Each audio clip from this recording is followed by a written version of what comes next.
కుకట్పల్లి అల్లాపూర్ సఫ్దార్ నగర్లో ప్రస్తుతం మనమైతే ఉన్నాము. ఇక్కడ డానిష్ అనే 17 ఏళ్ల కుర్రాన్ని అయితే వాళ్ళ ఫ్రెండ్స్ అందరూ కలిసి అయితే అతి దారుణంగా చంపేసి రైలు పట్టాల మీద అయితే పడుకోబెట్టే ప్రయత్నం అయితే చేశారు. మొత్తానికి ఆ అబ్బాయిని అయితే ఈరోజు లేకుండా అయితే చేశారు. ఇది జరిగి కూడా దాదాపుగా 3 రోజులు అయితే వస్తుంది. ప్రస్తుతం మనం అసలు ఏం జరిగింది ఏంటి అని తెలుసుకునే ప్రయత్నంలో భాగంగా మనం వాళ్ళ ఇంటి దగ్గరే ఉన్నాము. మీరు చూడొచ్చు, ప్రస్తుతం మనం వాళ్ళ ఇంటి దగ్గరే ఉన్నాం. కాకపోతే వాళ్ళ ఇంటికి లాక్ వేసినటువంటి పరిస్థితి ఈరోజు. ఎందుకంటే రేపు దినాలు ఉన్నాయని చెప్పేసి వాళ్ళు ఇక్కడ నుంచి అయితే అందరూ కూడా వాళ్ళ నేటివ్ ప్లేస్ ఎక్కడైతే ఉంటుందో ఆ కార్యక్రమాలన్నీ కూడా అక్కడ చేసుకోవడానికి అయితే అక్కడికైతే వెళ్ళినటువంటి పరిస్థితి అయితే కనబడుతోంది. అసలు ఏంటి జరిగింది ఏంటి అని మనం వివరాల్లోకి వెళ్తే, ఏదైతే డానిష్ అనే కుర్రాడు ఉన్నాడో యూసఫ్గూడలో ఒక ప్రైవేట్ కాలేజ్లో అయితే చదువుతున్నాడు, ఇంటర్ విద్యార్థి. సో దాదాపుగా తనతో పాటు ఇక్కడ సఫ్దార్ నగర్కి చెందినటువంటి పిల్లలు కూడా దాదాపుగా ఒక 20 మంది అయితే తనతో పాటు అక్కడ చదువుతున్నట్టుగా కూడా మనకి తెలుస్తుంది. అయితే ఒక అమ్మాయి విషయంలో అయితే గొడవగా మొత్తంగా స్టార్ట్ అయిందని కూడా మనకి తెలుస్తుంది పూర్తిగా. అంటే ఇక్కడ మనకి పోలీసులు ఇచ్చినటువంటి సమాచారం ప్రకారం అదే కాలేజ్లో ఇంటర్ చదువుతున్నటువంటి విద్యార్థులు ఇక్కడ అల్లాపూర్కి డివిజన్కి చెందినటువంటి 20 మంది కుర్రాళ్ళతో పాటు ఒక అమ్మాయి కూడా అక్కడే ఉంది. సో వాళ్ళందరూ కూడా ఒకే గల్లీకి చెందినటువంటి వాళ్ళు. అదేవిధంగా అందరూ కూడా స్నేహితులని చెప్పుకోవచ్చు. మంచిగా రోజు కలిసి తిరిగేటువంటి స్నేహితులు ఒకటే కాలేజ్లో మంచిగా చక్కగా చదువుతున్నారు. సో వాళ్ళందరూ కూడా పిల్లలు, మైనర్ పిల్లలు, దాదాపుగా 20 మంది పిల్లలు. సో డానిష్ అనే కుర్రాన్ని అతి దారుణంగా చంపే పరిస్థితి ఈరోజు ఎందుకు వచ్చిందంటే, ఒక అమ్మాయి విషయంలో ఇదంతా పరిస్థితి ఈరోజు ఏర్పడింది అనేది చెప్తున్నారు. ఎందుకంటే మరి అది ఎంతవరకు నిజం ఎంతవరకు అబద్ధం అనేది కూడా ఇంకా పోలీసుల విచారణలో తేలాల్సినటువంటి పరిస్థితి అయితే ఉంది. ప్రస్తుతం కేసు కూడా కొనసాగుతున్నటువంటి పరిస్థితి. ఇంకా మనం బ్రీఫ్గా వివరాల్లోకి వెళ్తే కనుక, డానిష్ అనే కుర్రాడు ఎవరైతే ఉన్నారో వాళ్ళ స్నేహితులు దాదాపు ఒక 20 మంది. వాళ్ళలో ఒక కుర్రాడు ఒక అమ్మాయిని ప్రేమిస్తూ ఉన్నారు. సో ఇద్దరు మంచిగా చక్కగా గల్లీ వాళ్ళు, ఒకే కాలనీకి చెందిన వాళ్ళు కాబట్టి చక్కగా అందరితో స్నేహం చేసి కలిసి చనువుగా ఉండడం అనేది సహజమైన విషయం, మనందరికీ తెలుసు. కానీ అసలు గొడవ స్టార్ట్ అయింది ఒక పిల్ల గురించి. నా పిల్లతో ఎందుకు మాట్లాడుతున్నావు, నా గర్ల్ ఫ్రెండ్తో నువ్వు మాట్లాడాల్సినటువంటి పరిస్థితి ఏంది అని చెప్పేసి కూడా గొడవ మాట పెరిగి అది కాస్త పెద్దదైంది. సో మొత్తంగా యూసఫ్గూడలో ఏదైతే కాలేజ్ ఉందో ఆ ప్రైవేట్ కాలేజ్లోనే గొడవ అంతా కూడా స్టార్ట్ అయిందని కూడా చెప్తున్నారు ఇక్కడ ఉన్నటువంటి గల్లీ వాసులు. సో అక్కడ గొడవ కాలేజ్లోనే స్టార్ట్ అయింది, ఒక అమ్మాయి గురించి స్టార్ట్ అయింది. అక్కడి నుంచి కాస్త డానిష్ అనే కుర్రాడి ప్రాణాల మీదకి వచ్చిందని చెప్పుకోవచ్చు. ఆ అమ్మాయితో మాట్లాడిన కారణంగా నా పిల్లతో మాట్లాడుతున్న అనే ఒక రీజన్తో ఆ అబ్బాయిని అయితే, అంటే చంపిన వాళ్ళు కూడా మైనర్ పిల్లలే, చంపి ఈరోజు వాళ్ళు ఎట్లా చిత్రీకరించారంటే రైల్వే స్టేషన్ పట్టాల మీద పడుకోబెట్టి ఏదో అనుకోని ప్రమాదవశాత్తు జరిగినట్టుగా కూడా క్రియేట్ చేసేటువంటి పరిస్థితి అయితే తీసుకొచ్చారు. కానీ పోలీసుల విచారణలో కూడా ఎవరైతే చంపినటువంటి వ్యక్తులు ఉన్నారో డానిష్ అనే అబ్బాయిని, సో వాళ్ళందరూ కూడా కొంత గంజాయి తీసుకొని ఆ పని చేసినట్టుగా కూడా పోలీసుల విచారణలో అయితే తేలింది. సో మరి ఇక్కడ ప్రస్తుతం మనం ఇంటి దగ్గరే ఉన్నాము. అసలు ఏం జరిగింది, ఇది ఎంతవరకు వాస్తవం అని తెలుసుకునే ప్రయత్నంలో ఉన్నాం. కానీ వాళ్ళు కార్యక్రమాలు వాళ్ళకు ఉంటాయి కాబట్టి, సో రేపైతే వాళ్ళకి దినాలు ఉన్నాయంట, అందుకు వాళ్ళ నేటివ్ ప్లేస్కి అయితే వెళ్ళడం అయితే జరిగింది. వాళ్ళది మొత్తం ఇక్కడ కాదు, అందుకు వీళ్ళకి సంబంధించినటువంటి రిలేటివ్స్ అంతా కూడా అందరూ కూడా వాళ్ళతో పాటుగా నేటివ్ ప్లేస్కి అయితే వెళ్ళారు. మనకి ఇక్కడ అంటే దీని గురించి వివరాలు తెలుసుకుందామని వచ్చాము మనం ప్రస్తుతం. కాకపోతే ఇక్కడ చూస్తుంటే కనుక వాళ్ళ ఫ్రెండ్స్ కావచ్చు, వాళ్ళ రిలేటివ్స్, బంధువులంతా కూడా ఇక్కడే ఉంటారని తెలుస్తుంది మనకి. కానీ ఇక్కడ కూడా ఎవరు లేరు.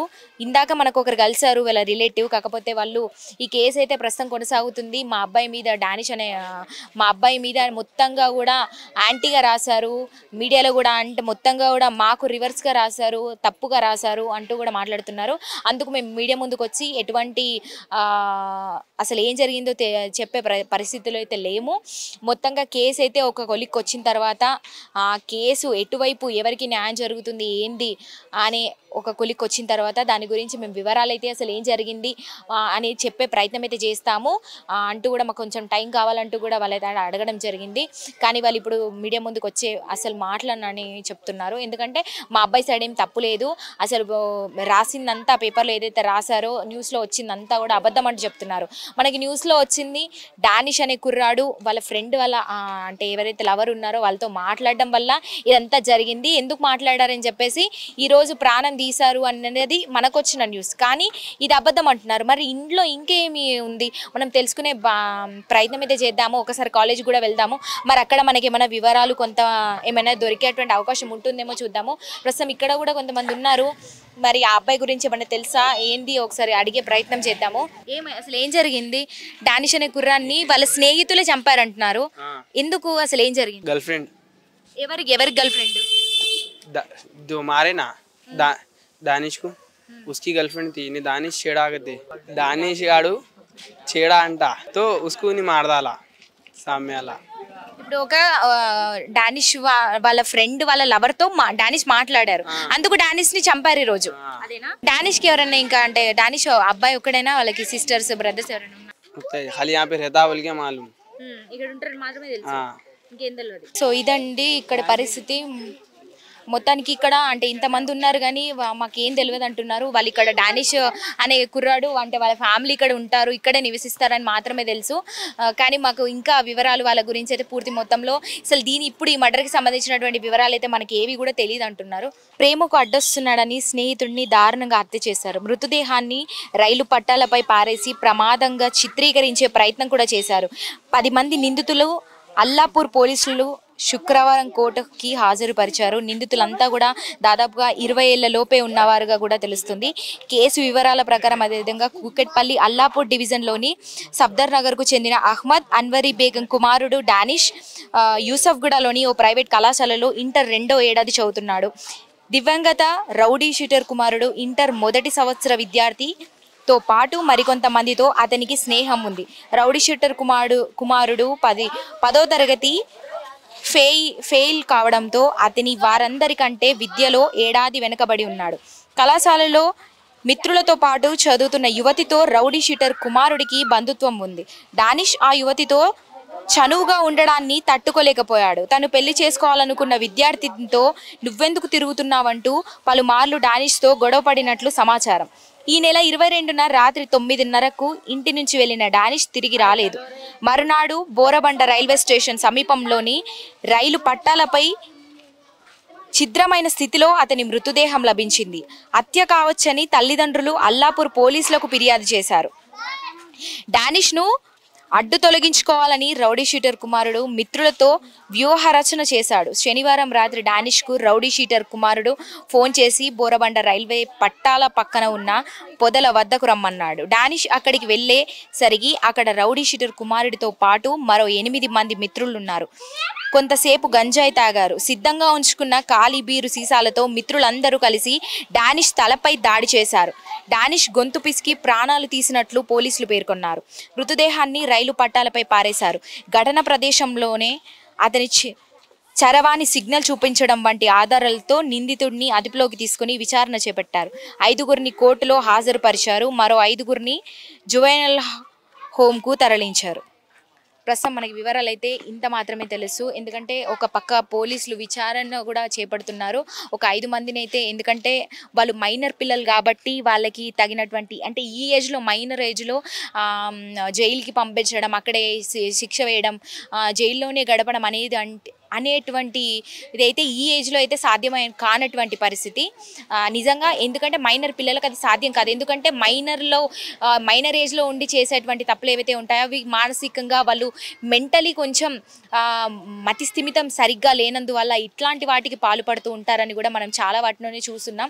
అందుకు వాళ్ళని శిక్షణ కేంద్రానికి కావచ్చు అక్కడికి తరలించి అక్కడ వాళ్ళకి పనిష్మెంట్తో పాటు తగినటువంటి మంచి శిక్షణ ఇవ్వడానికి కూడా ఒక 5 మందిని అంటే వాళ్ళ మైండ్ సెట్ ఎలా ఉందని చూసి వాళ్ళని పరీక్షించి ఇంట్రాగేషన్ అంతా పూర్తయిన తర్వాత వాళ్ళని అయితే అక్కడికి పంపడం అయితే జరిగింది.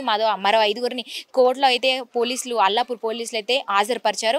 ఒక పక్క విచారణ అయితే కొనసాగుతుంది. దీని మీద అంటే వీళ్ళకి ఎవరైతే డానిష్ ఉన్నారో వాళ్ళ పేరెంట్స్కి న్యాయం అయితే జరగాలంటూ కూడా వాళ్ళ కుటుంబ సభ్యులందరూ కూడా కోరుతున్నారు. దీని గురించి మళ్ళీ వాళ్ళు ఈ కేసు మీద తప్పకుండా మాట్లాడతామంటున్నారు. కాకపోతే ప్రస్తుతం మనము ప్రస్తుతం మనకు అందుబాటులో లేకుండా అయితే ఉన్నారు ఈరోజు. ఎందుకంటే కొన్ని కార్యక్రమాలు ఉన్నాయి కాబట్టి దాని మీద ఊరు వెళ్ళడం అయితే జరిగిందంటూ చెప్తున్నారు ఇక్కడ ఉన్నటువంటి స్థానికులు.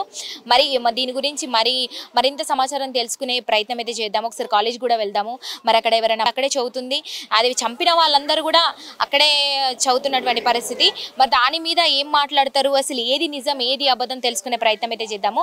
మొత్తానికి ఈ ఏజ్లో గంజాయి అని కూడా మనం విన్నాము. అంటే ఇప్పుడు చంపినటువంటి 8 మంది గంజాయి తీసుకొని ఈ పని చేసినట్టు కూడా తెలుస్తుంది.